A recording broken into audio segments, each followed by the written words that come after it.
Okay, we've got Scott Farmer with Certified Home Inspections here. He's going to tell you a little bit about the inspection. Hi guys, thanks for the opportunity to do an inspection for you today. I would just like to briefly go over some of the findings that we noted in the house today as we went through. Typically I start on the outside of the house, so starting with the siding, you've got wood cedar siding on the house. Most of the siding appears to be in very good condition. I think on the south side, that's our weather side in this region, and on the south side, the wood has suffered just a little bit over time when it got thirsty. So there's a little bit more cracking, a little bit more curling and things like that. All I said about that is that we just need to maintain caulking and painting just to prevent further moisture intrusion and damage. The porches and decks are made out of wood and generally are pretty good, in good shape. The deck has suffered a little bit. There's some areas of rot, some cracking. I think most of the wood components on the deck have some rot noted, and I would just recommend a contractor to go through that and make any necessary repairs.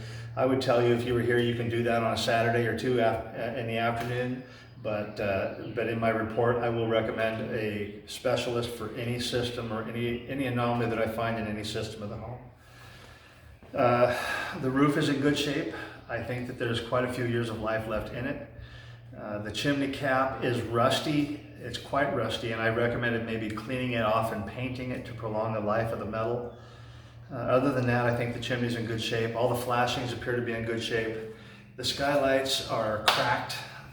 They're just plastic bubbles. They're a little bit different than the standard skylight. So my recommendation would be to maybe have a roofer take a look at those and see if maybe they're ready to be replaced. That's really it on the roof. Everything else seems to be in good order. The gutters have been cleaned and everything seems to be good there. Inside the house, I noted that there is a leak under the hallway bathroom on the main floor, under the bathroom sink. That's probably just a little thread on a fitting. A pretty easy fix, but nonetheless, we recommend a plumber to fix that. I would tell you that you can fix that on a Saturday again. Let's see. There are some areas in the house that have a little bit of rough finish on the walls, whether they've just been patched with spackling or drywall mud. Maybe they've been kind of feathered out with a trowel or something like that, but they don't have the same texture and same paint as the other areas of the room. So I just say improvised repairs have been done and need to be completed. And that might include some settlement cracks, some seam joint cracks, or some corner bead coming off at the corners of the drywall panels and so forth. And I just noted that randomly through the house. Let's see, also noted between the kitchen and dining room there's a skylight, and there is a little bit of peeling finish on the ceiling there that I don't know if it had anything to do with the previous skylight leak or not, but I just recommended that a contractor look at that and repair it. It looks dry to me. We've had quite a bit of rain the last few days, and I don't anticipate that it's actively leaking, but there is some repair work that needs to be done there. The washer supply on the cold side leaks and probably need a new washer or packing in the valve, so I recommended a plumber to fix that. The heater, you've got a high efficiency furnace, and that furnace doesn't look like it's been serviced for a while, so I would recommend a service on that just as part of a normal maintenance program. That's about $150, but I recommend that out of hand on almost every gas furnace on every inspection, just so that you start with new maintenance, not old. And let's see, the water heater is new. It's a 2020. It looks to be installed well, so that's in good shape. Everything else seems to be in pretty good shape. I did say that there are some doors in the house that aren't latching. Almost all the bedroom doors on the main floor don't latch properly, and there's one or two downstairs also. So I don't know if we need to realign the strike plates or how somebody wants to do that. I just recommend that they be repaired. And that's really it. So if you have any questions once you receive the report, please read it in its entirety. Talk to Andy about the report once you've read it, and he's worked with us a little bit and he understands my lingo a little bit. Maybe he can help you. Otherwise, please don't hesitate to call me with any questions. Thanks. And then question, don't you guys offer a warranty because you were doing a full written report on this house? Yeah, okay, so I have given Andy a peat sheet that has some information in it for you. We provide a 90-day warranty on every home inspection that we do. That warranty includes everything but appliances that are over 10 years old. So basically we've got you covered from the roof to the street. On the roof, we will insure the roof against naturally occurring leaks for a period of 5 years. I will pay the premium on that insurance policy. And if you have to file a claim on that, then the first claim would include a $500 deductible, which you would pay. Any subsequent claims are free. So that's pretty cheap as far as roof money goes. I think the roof is in good shape and would not anticipate any of those conditions that should arise in the next few years. All of the plumbing, including waste and supply piping, is protected from the community's lines through the house.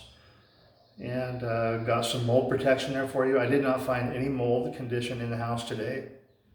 I don't smell any. I don't feel like I sense any. I'm pretty sensitive to that. So if any were to rear its ugly head the next 90 days, there would be several $1,000s of remediation money there for you as well. And I have taken pictures of all the model plates on your appliances, and I will send those into recall check today, and you will get an email back that tells you about the recall status of the appliances. And you will be getting emailed regularly, whether that's monthly or quarterly, telling you about the recall status. And if there are any recalls, they will tell you how to get the manufacturer to pay for that so that you don't have to. So in the future, if you upgrade or change any appliances, you can get into Recall Check's website and get into your account, and you can manipulate the model numbers so that you have a current list and it's always accurate. Again, as long as you own the home, that's your service. So, and I think that's it. Actually, there is one other item that I wanted to go over as well, and I'd like to talk to you a little bit about the configuration of the wiring in the electric panel. In general, the wiring looks to be very good, but there has been some improvised work that has been done after the initial wiring, whether by a homeowner or by their friends or whatever. I just call it improvised, only because we lack maybe a professional skill set or maybe professional materials or something like that. I don't get into code requirements. I just talk about modern standards and what modern standards recommend. And so let's just walk over here. I want to show you this here. I don't have the cover off of this electric panel right now, but there are two pieces of conduit coming in from either side of the panel, one from a generator panel and one from a 220 outlet that's been installed presumably to charge a car. Each of those conduits have wire that enters the panel through a knockout in the bottom of the panel. One of those knockouts has been enlarged forcibly. Actually, the bottom of the panel has been cut at different angles and folded up so that the wire could come through there. That should have a securing ring on it and be held so that if the wire got pulled, it could not be pulled out of the panel.